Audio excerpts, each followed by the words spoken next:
এই নব্য ফেরাউন নেই, শেখ হাসিনা এই দেশের আলেম সহ সমস্ত মানুষকে দলে দলে বিভক্ত করে এই জাতিকে পঙ্গু করে ফেরাউনের মতো ক্ষমতার মসনদটা শুধু চাইছিল, ঠিক না?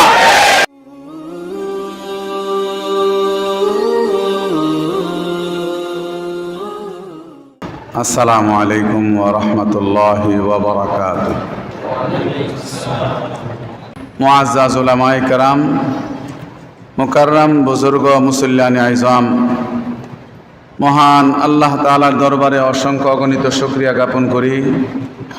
আল্লাহ সুবহানাহু ওয়া তাআলা জুমার দিন জুমার সালাতকে আদায়ের উদ্দেশ্যে মুসলিম হওয়ার নিসবতে আল্লাহ তাআলার ঘর মসজিদে আসার তৌফিক দান করছেন।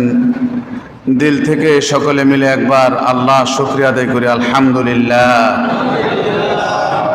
দেশটা নতুন করে স্বাধীন হয়েছে এক মাসের পূর্ণতা পাইল। গত মাসের 5 তারিখে এই দেশ স্বাধীন হয়েছিল, আগস্টের 5, আজকে সেপ্টেম্বরের 5। আজকে নির্ধারিত একটা বিষয় আপনাদের সামনে নিয়ে আলোচনা করব। কোরআনুল কারীম থেকে ছোট্ট একটা আয়াত তেলাওয়াত করছি, সূরা সাফের 18 নম্বর আয়াত। আর অসংখ্য অগণিত হাদিসে মুবারাকা থেকে ছোট্ট একটা হাদিস আপনাদের সামনে তেলাওয়াত করছি। সারমর্ম কথা হলো, আমরা আজকের আলোচ্য বিষয়ের নাম হলো কথা। আমরা যে কথা বলি, এই বিষয়টা নিয়ে আজকে কথা বলবো, যদি আল্লাহ তাআলা তৌফিক দান করেন। কোরআনুল কারীম থেকে যে আয়াতখানা তেলাওয়াত করছি, ছোট্ট একটা আয়াত, বড় সারমর্ম আয়াত। মা ইয়ালফিজু মিন কাউলিন ইল্লা লাদাইহি রাকিবুন আতীদ। আল্লাহ তাআলা বলতেছেন, তোমার মুখ থেকে তুমি যা বের করো এগুলি আল্লাহর ফেরেশতারা লিখে রাখেন। আমরা যা কথা বলি কে লিখে রাখেন বলে দেখি? আল্লাহর ফেরেশতারা লিখে রাখেন। অসংখ্য অগণিত হাদিসে মুবারাকা থেকে ছোট্ট একটা হাদিস পড়ছে। হাদিসখানার অর্থ হলো, রাসূলুল্লাহ সাল্লাল্লাহু আলাইহি ওয়াসাল্লাম বলেন, মা আজমানু লি মা বাইনা লিহিয়াইহি ওয়া মা বাইনা ফাখিজাইহি আজমানু লাহুল জান্নাহ। দুই ঠোঁটের মাঝখানে যে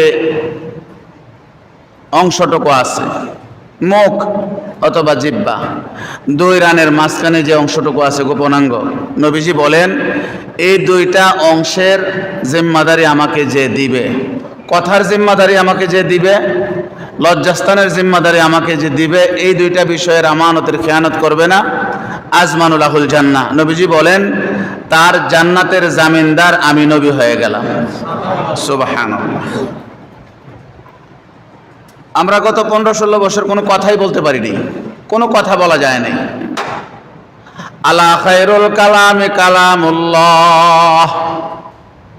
আল্লাহর হাদিসের মধ্যে আসছে, পৃথিবীতে সবচেয়ে সুন্দর কথা হলো আল্লাহর কথা। কার কথা সবচেয়ে সুন্দর বলেন দেখি?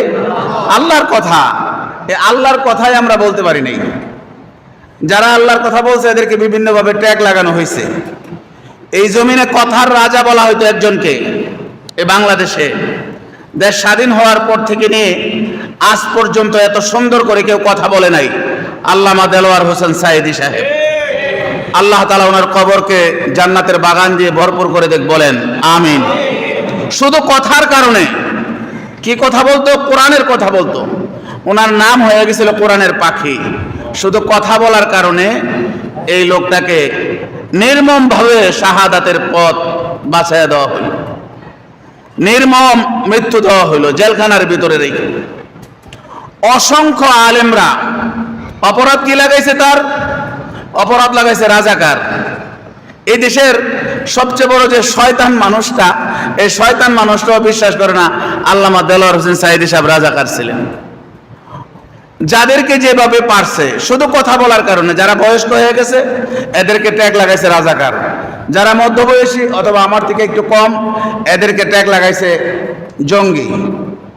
মুফতি জসিমউদ্দিন রহমানী সাহেব, আপনারা হয়তো ইউটিউবে দেখতেছেন, 15 দিন আগে উনি মুক্তি পাইছে।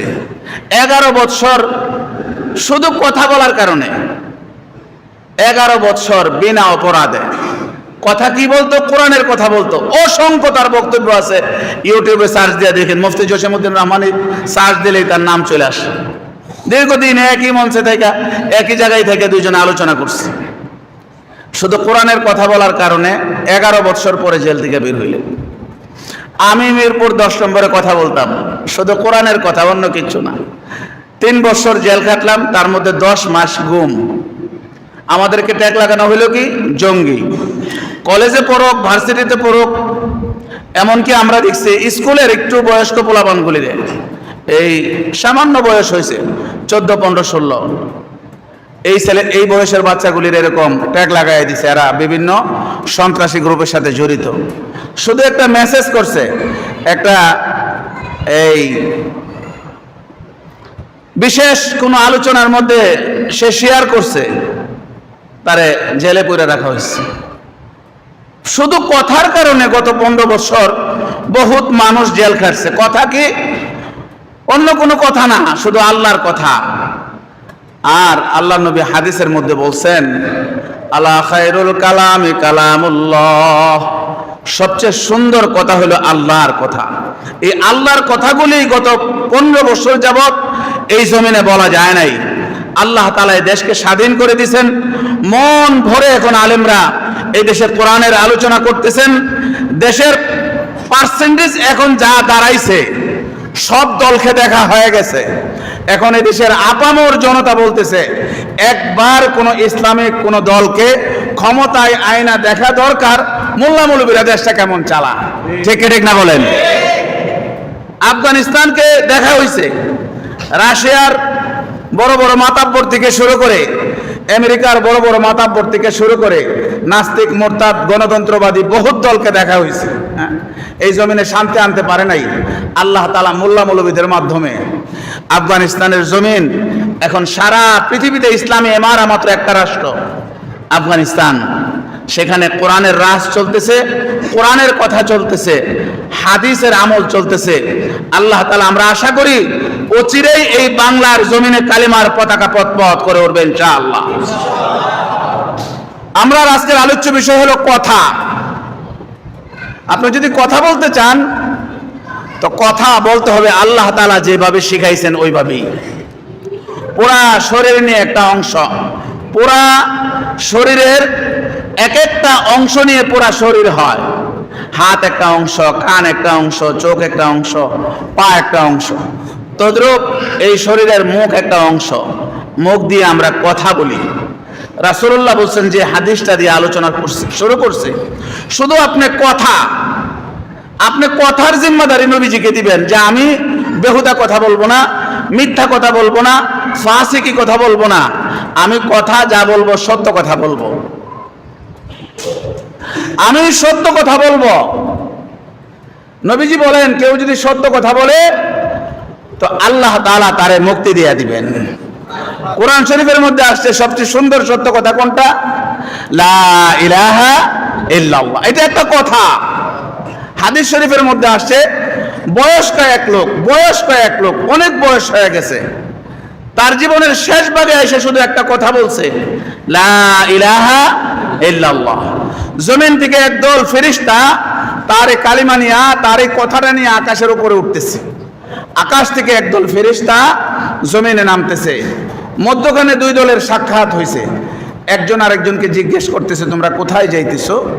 জমিন থেকে যিনি যাইতেছেন উপরের দিকে, তিনি বলতেছেন যে জমিনে এইমাত্র একজন একটা সত্য কথা বলছে, এই সত্য কথা বলার কারণে আল্লাহ তাআলা তার গুনাহগুলি মাফ করে দিছে, এই খবরটা নিয়ে আমি আসমানে যাইতেছি।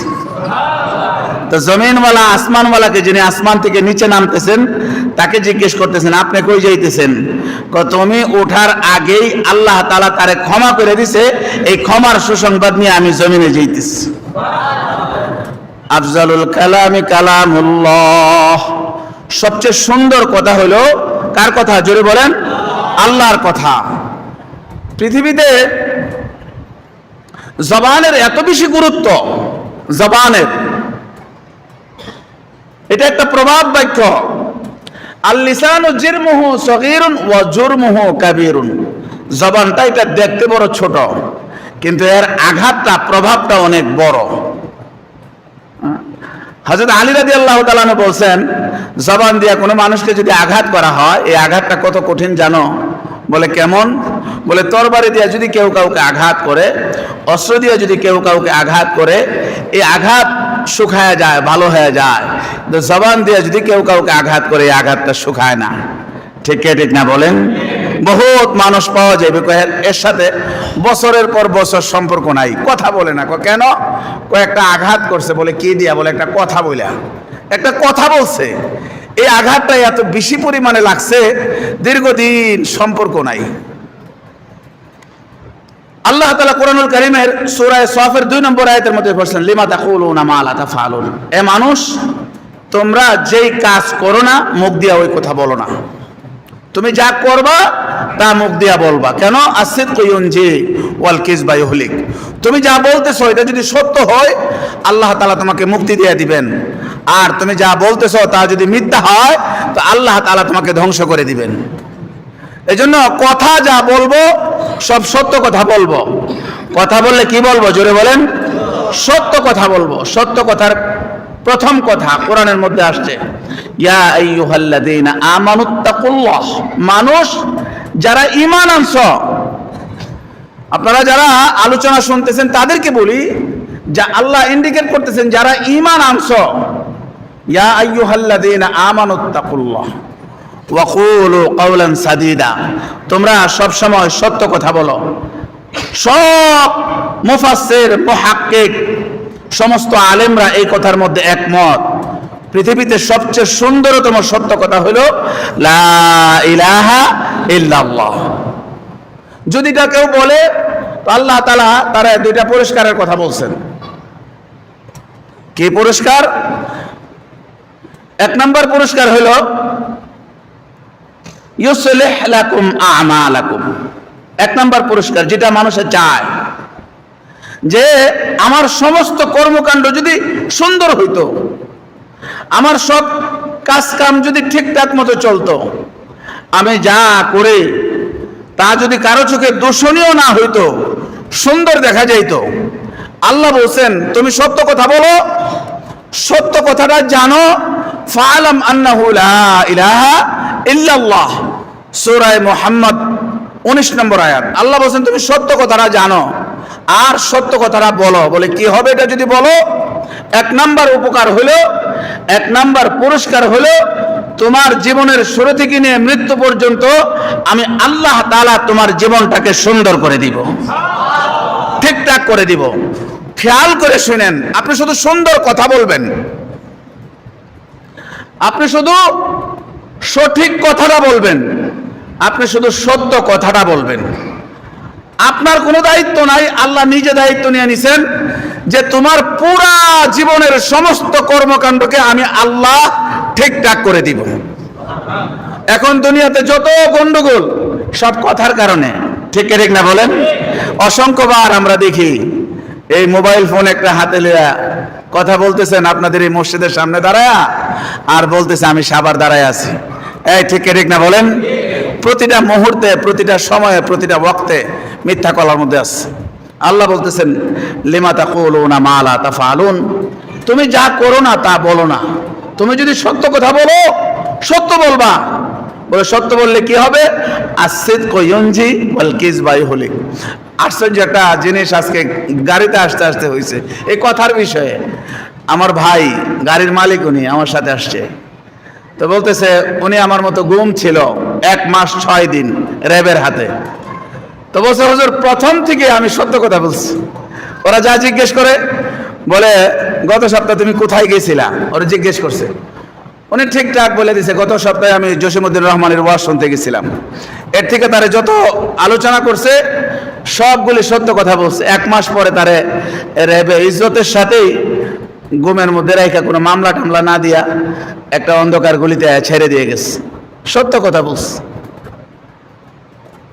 আপনি সত্য কথা বলেন, আপনার জীবনের কোনো সমস্যা থাকবে না, সমস্ত সমস্যার সমাধান করে দিবেন কে?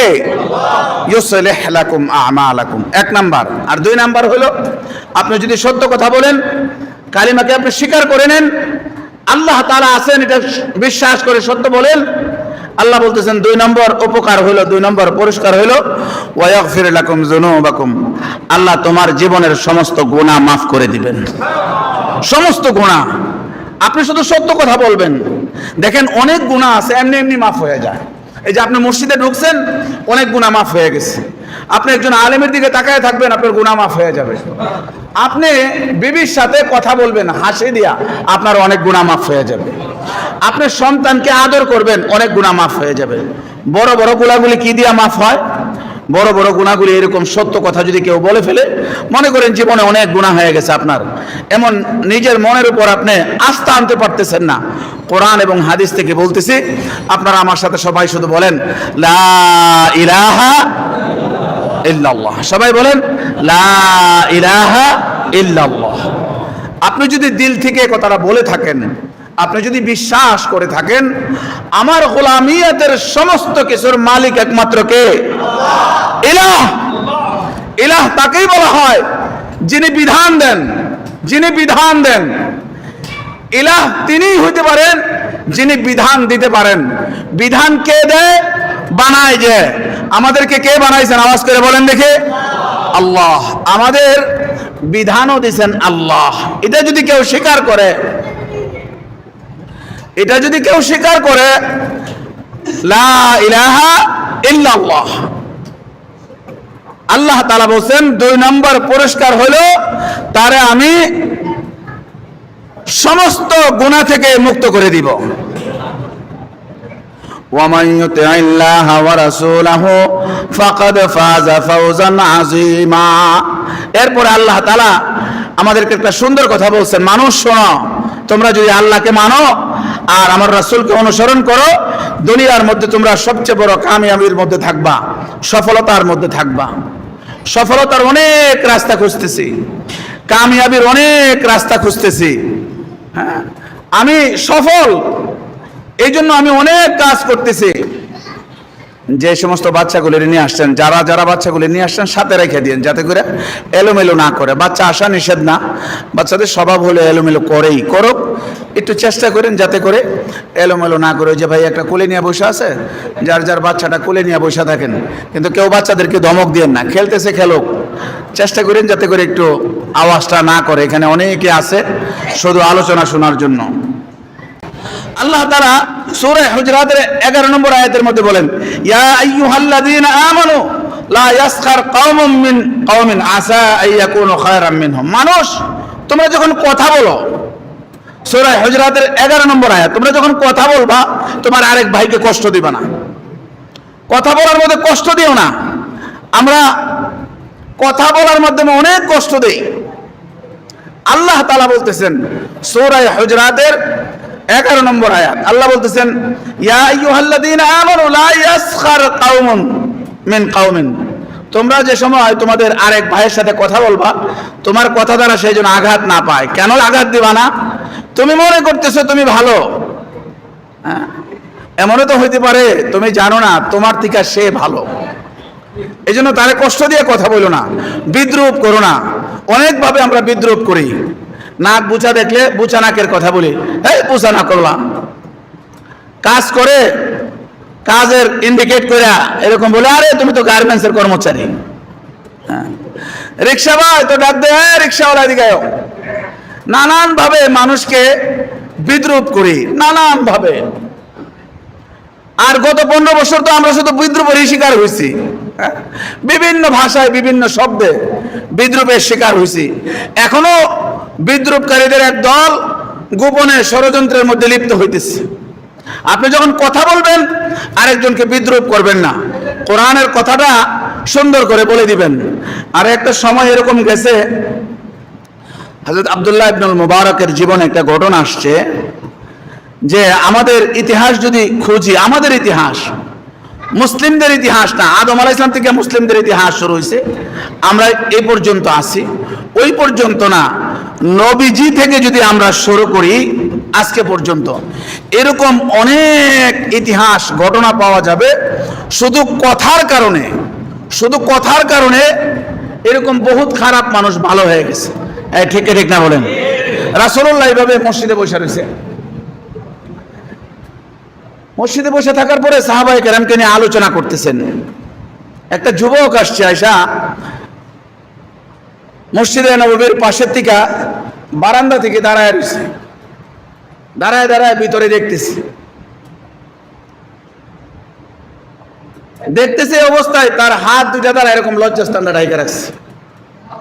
তো রাসূলুল্লাহ দেখতেছেন এই লোকটা যে, এই যুবকটা যে দাঁড়ায় রয়েছে, এই দাঁড়ায়া তাকায়া যে আছে, এর মধ্যে একটা আলাদা নজর, আলাদা একটা মায়া, কি যেন সে চাইতেছে। রাসূলুল্লাহ সাল্লাল্লাহু আলাইহি ওয়াসাল্লাম তারে ডাক দিয়া নিয়ে আসছে, আইনা তার সাথে অল্প একটু কথা বলছে। কথা বলে জিজ্ঞেস করছে, তোমার নাম কি? ছেলেটা উত্তর দিছে, আমার নাম আব্দুল উজ্জা। রাসূলুল্লাহ বললেন যে আজকে থেকে তোমার নাম আব্দুল উজ্জা না, তুমি উজ্জার গোলাম না, আজকে থেকে আমি তোমার নাম রেখে দিলাম আব্দুল্লাহ। কি নাম রাখলাম বলেন? বলে তুমি উজ্জার গোলাম হইতে পারো না, তুমি তো একমাত্র আল্লাহর গোলাম। যুবকটি বলেন, মাত্র 2-3 মিনিটের কথায় যে এত সুন্দর করে আমার জীবনে কেউ কোনোদিন কথা বলে নাই। শুধু কথা, এই 2-3 মিনিট কথা শুই না রাসূলুল্লাহকে বলেন, ইয়া রাসূলুল্লাহ আপনি হাতটা বাড়ায় দেন, যেই লোকে এত সুন্দর করে কথা বলে তার কাছ থেকে দূরে যাওয়া যায় না, আর তিনি মিথ্যা দিয়ে মানুষকে ডাকতে পারে না, আমি আপনার হাতে হাত রাখা মুসলমান হয়ে যেতে চাই। সাথে সাথে কালিমা পড়ে মুসলমান হয়ে গেছে, আলহামদুলিল্লাহ। শুধু অল্প সময় কথা বলছেন। এরকম অসংখ্য নজির পাওয়া যাবে, সাহাবায়ে কেরামের অসংখ্য নজির পাওয়া যাবে, অসংখ্য ঘটনা পাওয়া যাবে, শুধু কথা বলছেন। কথার প্রভাব কি? হযরত আবু বকর সিদ্দিক রাদিয়াল্লাহু তাআলা আনহু মসজিদের মিম্বরে দাঁড়ায়া কথা বলতেন, আয়ান কুসুদ্দিন ওয়া আনা হাই। মসজিদের মেম্বর থেকে রাষ্ট্র পরিচালনা করতেন, খুতবা দিতে উঠতেন, খুতবা রাষ্ট্রের আইন হয়ে যেত। এখন মসজিদে কথা বলা যায় না, এখানে এখনো লেখা নাই, মসজিদে লেখা আছে দুনিয়াবি কথা বলা হারাম, ঠিক ঠিক না? অনেক মসজিদে দেখবেন তো সাইনবোর্ড দেওয়া লেখা দুনিয়াবি কথা বলা হারাম। গাধা, কোনটা দুনিয়ার কথা কোনটা আখেরাতের কথা তোমার শিখাইছে কে? এমন কোন কথা আছে যে কথাগুলি আখেরাতে কাজে লাগবে না? বলেন দিকে আছে? এই বলেন আছে? রাসূলুল্লাহ তো মসজিদে বসে থেকে সারা দুনিয়া চালাইতো, তো কি কথা বলতেন? ওনার রাষ্ট্রের সর্বোচ্চ চেয়ারটা ছিল মিম্বার। এই মিম্বরে বসে থেকে তিনি সারা পৃথিবী চালাইতেন। ওনার পরে হযরত আবু বকর আসলেন, আবু বকর মসজিদের মিম্বরে বসে এই দুনিয়াটা চালাইতেন।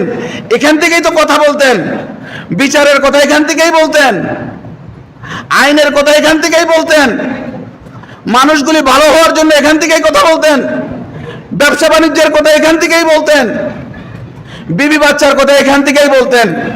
তুমি দুনিয়ার কথা বলে কোন জিনিসকে আলাদা করতে চাও? সূরা মুলকের 2 নম্বর আয়াত পড়ো, আল্লাযী খালাকাল মাউতা ওয়াল হায়াতা লিয়াবলুয়াকুম আইয়ুকুম আহসানু আমালা। আল্লাহ তোমাদেরকে কেন বানাইছে জানো?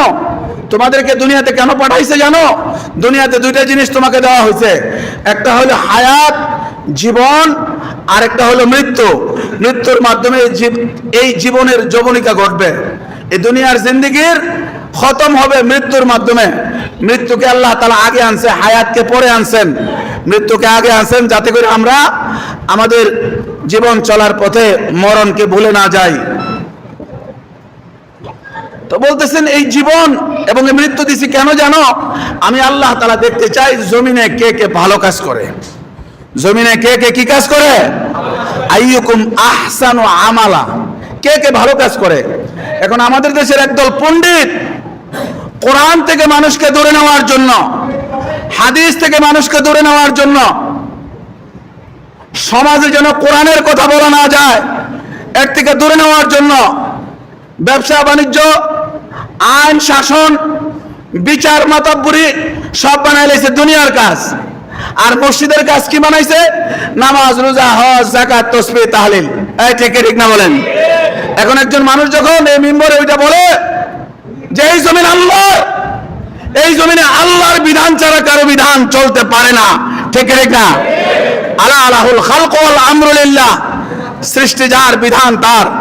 কোন মুসলমান যদি এই কথা মনে করে নামাজ হইব আল্লাহর বিধান অনুযায়ী, গত জুমায় না যেন কোন এর আগের জুমায় বলছিলাম, নামাজ হইব আল্লাহর বিধান অনুযায়ী আর রাষ্ট্র চলবো তাগুতের বানানো বিধান অনুযায়ী।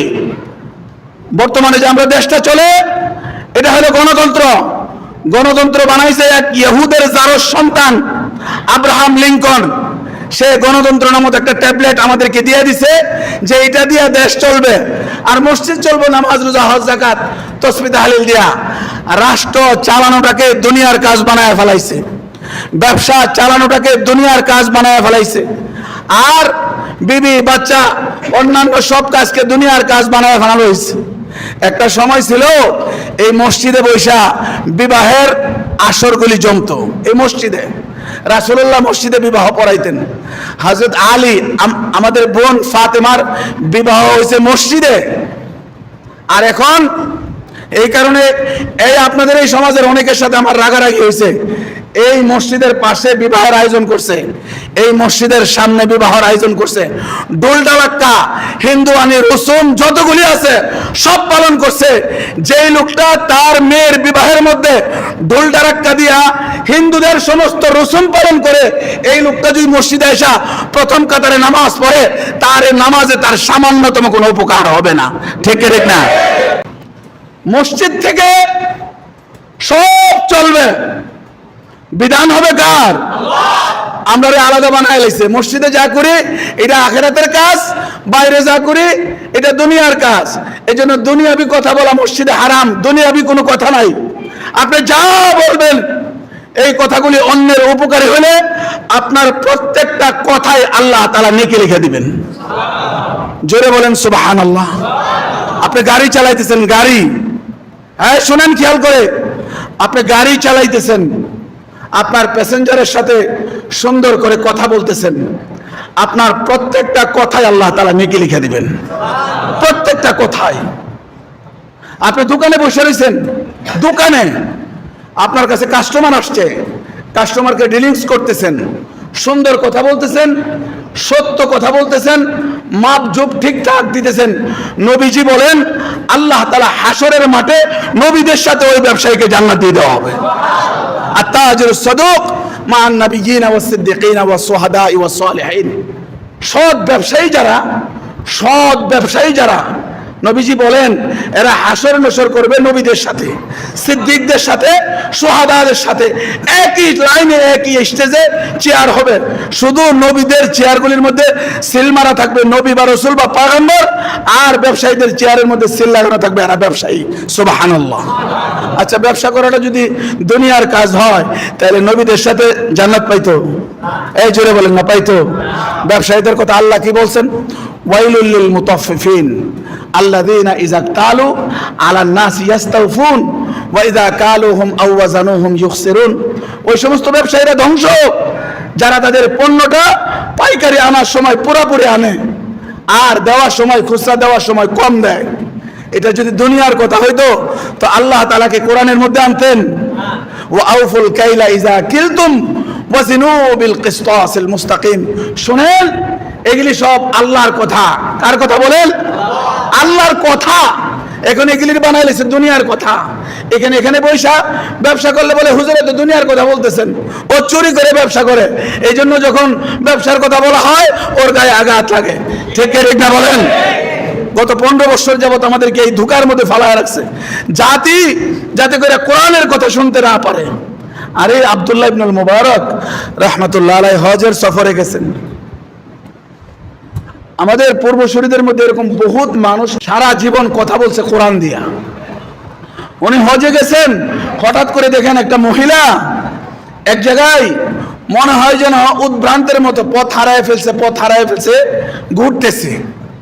আব্দুল্লাহ ইবনুল মুবারক ওই লোকটার পাশে আসছে, কাছে এসে দেখে একজন মহিলা পর্দা করা, জিজ্ঞেস করতেছে, সালাম দিছে, জিজ্ঞেস করতেছে আপনার পরিচয় বলেন। ওই মহিলা চুপ থাইকা সর্বপ্রথম তার যে কথা বলছে, সালামুন কাওলাম মির রাব্বির রাহিম।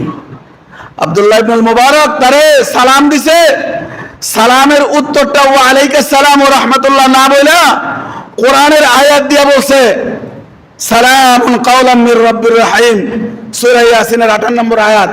আল্লাহ তাআলা আপনার উপর আল্লাহর পক্ষ থেকে শান্তি বর্ষিত হোক। আব্দুল্লাহ ইবনুল মুবারক বড় একজন মুহাদ্দিস ছিলেন। উনি বুঝে ফেললেন এ সাধারণ মানুষ নয়, আমার সালামের উত্তর কোরআনের আয়াত দিয়ে দিছে, আমার সালামের উত্তর কোরআনের আয়াত দিয়ে দিছে। এরপরে জিজ্ঞেস করতেছে, আপনি এখানে কেন ঘোরাফেরা করতেছেন, কোথায় যাবেন, কি অবস্থা? তো ওই মহিলা কোরআনের আয়াত দিয়ে উত্তর দিছে, ওয়া আতিমুল হজ্জ ওয়াল উমরাতা লিল্লাহ, সূরা বাকারার 196 নম্বর আয়াত। বলতেছে যে বাবা, আমি তো একজন হজকারী, উমরাকারী, হজ করে আসলাম, উমরা করে আসলাম। তো আব্দুল্লাহ ইবনুল মুবারক জিজ্ঞেস করতেছে, তো আপনি এখানে ঘোরাফেরা করতেছেন কেন? তো ওই বোনটা উত্তর দিতেছে, মাইয়ুদলিল্লাহু ফালা হাদিয়া লাহ, সে পথ হারিয়ে ফেলছে, কিন্তু কোরআনের আয়াত দিয়া বলতেছে মাইয়ুদলিল্লাহু ফালা হাদিয়া লাহ, আল্লাহ যদি কাউকে পথ থেকে বিচ্যুত করে দেয় তো হেদায়েত তারে কে দিবে? আমি পথ হারিয়ে ফেলছি। এরকম বহুত হাজি পাওয়া যায়। আমার বহুত হাজি এক হাজিরে 3 দিন পরে খুঁজে পাইছি, আরেক হাজিরে আমি 5 দিন পরে খুঁজে পাইছি। আরেক হাজি আসছে, আমি মুজদালিফার মাঠে ছিলাম, বৃদ্ধ একটা লোক। তো আমাদের তাবুর অনেকের পরামর্শের কারণে আমি নিতে পারিনি। ওই দিন আমরা অ্যাক্সিডেন্টে পড়ছি। মক্কাতে আসছি, আমার গ্রুপের জিম্মাদার বানাইছিলাম আরেকজনকে, একজন বড় ব্যবসায়ী। উনি বলতেছেন, শেখ মনে হয় ওই লোকটাকে আমরা নেই নাই, অসহায় লোক ছিল, আল্লাহ এই কারণে আমাদেরকে আরেক পরীক্ষার মধ্যে ফেলছে। তো ওই মা বলতেছে মাইয়ুদলিল্লাহু ফালা হাদিয়া লাহ, আল্লাহ যদি কাউকে পথ থেকে বিচ্যুত করে দেয় তো আমারে পথ দেখাবে কে? আব্দুল্লাহ ইবনুল মুবারক বুঝে ফেলছেন যে এই মহিলা পথ হারিয়ে ফেলছে। বলে যে আপনি এখন কি করতে চান? তো মহিলা কোরআনের আয়াত দিয়ে উত্তর দিছে, উদখুলুল মিসরা ইনশাআল্লাহ আমিনিন, সূরা ইউসুফের 99 নম্বর আয়াত। উদখুলুল মিসরা ইনশাআল্লাহ আমিনিন বলে কোরআনের আয়াত দিয়ে উত্তর দিয়ে বলতেছেন, আমি নিরাপদে শহরে ঢুকতে চাই, শহরে ঢুকতে চাই। আব্দুল্লাহ ইবনুল মুবারক নিজে উট থেকে নামলেন, নাইমা উটের রশিটা ধরলেন, ধইরা ওই মহিলার সামনে উটটা নিয়া বসাইলেন, বসায় বললেন, আমিও শহরে যাব, আপনি এই উটটায় উঠে যান। উনি উটটায় উঠবে, ওঠার সময় একটা কোরআনের আয়াত পড়ছেন, কুল্লিল মুমিনিনা ইয়াগুদ্দু আবসারহিম ওয়া ইয়াহফাজু ফুরুজাহুম। এরপরে আসছে ওয়া কুল্লিল মুমিনাতি ইয়াগুদ্দুনা মিন আবসারিহিন্না ওয়া ইয়াহফাজনা ফুরুজাহুন্না। আয়াত দিয়া পয়রা এটার অর্থ হলো তুমি তোমার চেহারাকে নতগামী করো, তুমি তোমার লজ্জাস্থানকে হেফাজত করো।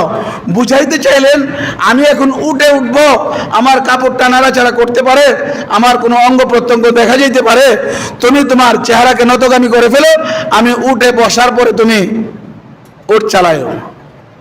বসলেন, এরকম উট দাঁড়াইলো, মহিলা তার জন্য দোয়া করেন। আমরা তো দোয়া করি না, কেউ কিছু দিলে দোয়া করি না। আজকে একটা দোয়া শিখাই দিই আপনাকে, যে কেউ যা কিছু দেখ, এক বোতল পানি দিছে আপনাকে, পানি, এই পানিটা আপনার হাতে নিয়ে তার জন্য দোয়া করে দিবেন, জাযাকাল্লাহ। কি বলবেন বলেন দেখে? একটা দোয়া আজকে শিখেন, জাযাকাল্লাহ বলেন, জাযাকাল্লাহ। আপনাকে যে কাউ থ্যাংক ইউ, ভেরি গুড, আরো অনেক কিছু আমাদের সমাজে আছে। আজকের থেকে আমাকে যে কেউ যে কোনোভাবে যে কোনো ধরনের কোনো উপকার করলে আমি ডান হাতে এটা নিব, নিয়ে তার জন্য দোয়া করে দেব, জাযাকাল্লাহ। কি বলবো বলেন? আরবিতে বলতে পারি না, বাংলায় বলে দিব। কি বলে দিব?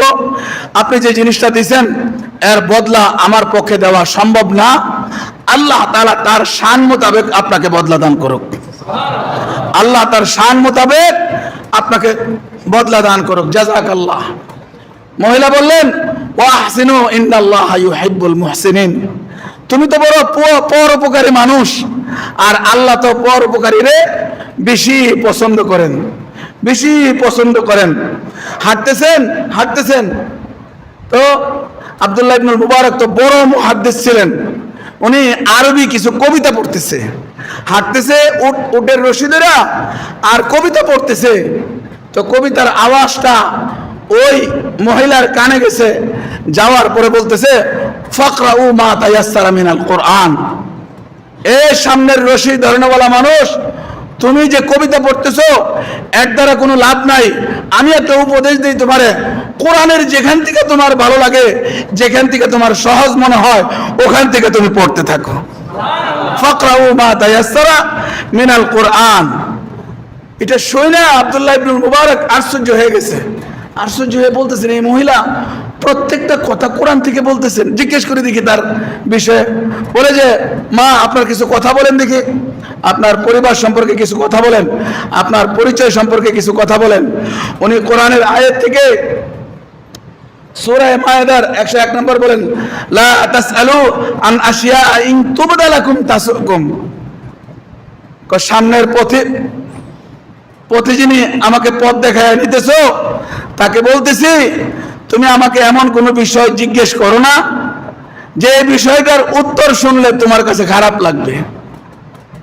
এটা এই ভাষায় না বলে কোরআনের ভাষায় বলে দিলেন, লা তাসআলু আন আশিয়া, এমন কোনো বিষয় আমাকে জিজ্ঞেস করো না যে বিষয়টা শুনলে তোমার খারাপ লাগবে। চুপ হয়ে গেলেন, আগ্রহ আরো বেড়ে গেল। জিজ্ঞেস করলেন, এই শহরে যাবেন, আপনার সাথে কোনো মানুষ ছিল? কোথায় গিয়ে উঠবেন আপনি? বলতেছেন, আল মাল ওয়াল বানুনা জিনাতুল হায়াতিদ দুনিয়া। ছেলে মেয়ের কাছে যাবে কথা না বলে কোরআনের একটা আয়াত পড়ে দিছে, সূরা কাহফের 46 নম্বর আয়াত, আল মাল ওয়াল বানুনা জিনাতুল হায়াতিদ দুনিয়া। এই কথা বলে নাই আমি আমার ছেলেরা আছে সামনে, এদের কাছে যাব। বলতেছেন দুনিয়ার মধ্যে আল্লাহ মাল ও সম্পদ দেয়, এগুলি দুনিয়ার সৌন্দর্য এবং পরীক্ষা। এটা দিয়ে বুঝাইলেন যে আমার ছেলেরা আসছে, এদের কাছে আমি যাইতে চাই। আব্দুল্লাহ ইবনুল মুবারক শহরের ভিতরে ঢুকলেন, ঢুইকা কাফেলাগুলি খোঁজা শুরু করলেন। আর এই মহিলাকে জিজ্ঞেস করলেন, আপনার সন্তানদের নাম আসেনি, কি নাম? তো কোরআনের আয়াত পড়ে উত্তর দিচ্ছেন, ইব্রাহিমা ওয়া ইসমাঈল ওয়া ইসহাক। কোরআন থেকে বললেন যে আমার এক সন্তানের নাম ইব্রাহিম, আরেক সন্তানের নাম ইসমাঈল, আরেক সন্তানের নাম ইসহাক। উনি বুঝে গেলেন যে এটা তাদের সন্তানের নাম। উনি জুড়ে জুড়ে ডাকতে লাগলেন যে এই নামে কোনো কাফেলার কোনো মানুষ আছে কিনা। একসাথে সুন্দর 3টা টকবকে যুবক বের হয়ে আসলেন, বললেন যে আমাদের নাম এটা। বলে যে দেখো, উটের উপর একজন মুরব্বী দাঁড়ায় আছেন, ওনাকে তোমরা চিনো কিনা? ছেলে তো মাকে চিনতে অসুবিধা হয় না, দূর থেকে চিনে ফেললেন। অশ্রু সজলে এরকম আব্দুল্লাহ ইবনুল মুবারককে বলতে লাগলেন, আমাদের মা আমরা হারায় ফেলছি। একসাথে বসলেন, মা ছেলেদেরকে বলতেছেন, ওয়ায়ুতইমুনা তাআমা আলা হুব্বি, মেহমান আসছে, কথা পরে বলো, আগে তো কিছু খাবার দাও। এই কথাটা এইভাবে না বলে আল্লাহর কোরআন থেকে বলেন, ওয়ায়ুতইমুনা তাআমা আলা হুব্বি। আমরা যে মানুষকে খানা খাওয়াই, মানুষকে পানি পান করাই, এটা আল্লাহর মহব্বতে করাই। একজন মেহমান আসছে, তোমরা বসে রয়েছো, এরকম কিছু খানা পিনা দাও। তো ছেলেরা খানা আনতে গেছে, আব্দুল্লাহ ইবনুল মুবারক তাড়াহুড়া করে বলতেছেন আমি চলে যাব। ইনি আরেকটা আয়াত বললেন, ইন্নামা নুতইমুকুম লিওয়াজহিল্লাহ, যে আমরা যে খানা খাওয়াই এটা আল্লাহর জন্য খাওয়াই। এটা বলার পরে আব্দুল্লাহ ইবনুল মুবারক চুপ করে বসে গেলেন। এতগুলি কথা শুনলেন। ছেলেরা আসলেন, আসার পরে জিজ্ঞেস করলেন, এই লম্বা একটা সময় হজের হাজিদেরকে সাধারণত হারায় মিনা, মুজদালিফা, আরাফাতে। এখান থেকে এ পর্যন্ত আসলাম, তোমার মা যতগুলি কথা বলছে সবগুলি কথা কোরআন থেকে বলছে। আমার কথাগুলির উত্তর কোরআন থেকে দিছে। দুনিয়ার কেউ না বুঝলো ওনার প্রত্যেকটা কথার সমাধান কি, প্রশ্নের জবাব কি আমি বুঝছি। তোমার মা সম্পর্কে একটু কথা বলো। তখন ছেলেরা বলল, আমার মা একজন কোরআনের হাফেজা, হাদিসের আলেমা। আল্লাহ তাআলাকে এই পরিমাণ ভয় করে, যেদিন তিনি আমাদের একটা তালিমে ছিলেন, তালিমের মধ্যে ঘরে আলোচনা হইতেছিল, মা ইয়ালফিজু মিন কাউলিন ইল্লা লাদাইহি রাকীবুন আতীদ। মুখ থেকে যে কথাটা বের হয়, এই কথাটা লিখে রাখেন আল্লাহর ফেরেশতা। কে লিখে রাখেন? আল্লাহর ফেরেশতা। ওই দিন থেকে আমার মা আর কোনো স্বাভাবিক ভাষায় কথা বলে না, কোরআনের আয়াত দিয়ে কথা বলে। সুবহানাল্লাহ। আজকে 20 থেকে 30 বছর যাবত উনি স্বাভাবিক ভাষায় কথা বলে না। আমরা আমাদের মায়ের ভাষা বুঝে ফেলছি। আমরা যে কোনো কথা বললে আমাদের মা কোরআনের আয়াত থেকে উত্তর দেয়। এরকম মাকে এই মহল্লায় পাওয়া যাইব। সন্তানরা কথা বলতেছে, স্বামী কথা বলতেছে, আর এই প্রত্যেকটা ঘরের মধ্যে আজকে মাত্র কথা কথা এই বিষয়টি আমি 2 থেকে 3 জমা আলোচনা করব। কথা কি বলা উচিত, কি ছাড়া উচিত। শুধু কথার কারণে এই সমাজের মধ্যে গত 15 বছর যাবত শুধু কথার কারণে হাজার হাজার আলেম জেল খাটছে। ঠিক না বলেন? এই এলাকার ভাইদেরকে গত 2 জমা আমি আসতে পারি নাই, অসুস্থ হয়ে গেছিলাম, সতর্ক করছি। এই জমায় আরেকটা বিষয়ে সতর্ক করে যায়, কথার মাধ্যমে বিভ্রান্তি চলায়। গার্মেন্টসের শ্রমিকদেরকে নিয়ে বিভিন্ন কথা বলে এই সমাজে নতুন করে আওয়ামী কুলাঙ্গাররা একটা নতুন ফ্যাক্টর করতে চাইতেছে। ঠিক না? আপনারা এটা থেকে সাবধান থাকবেন, সাবধান থাকবেন। জাতির ওলামারা এক হইছে। এখন কে জামাত ইসলামীটা গণে না, কে ইসলামী আন্দোলন এটা গণে না, কে খেলাফতে মজলিস গণে না।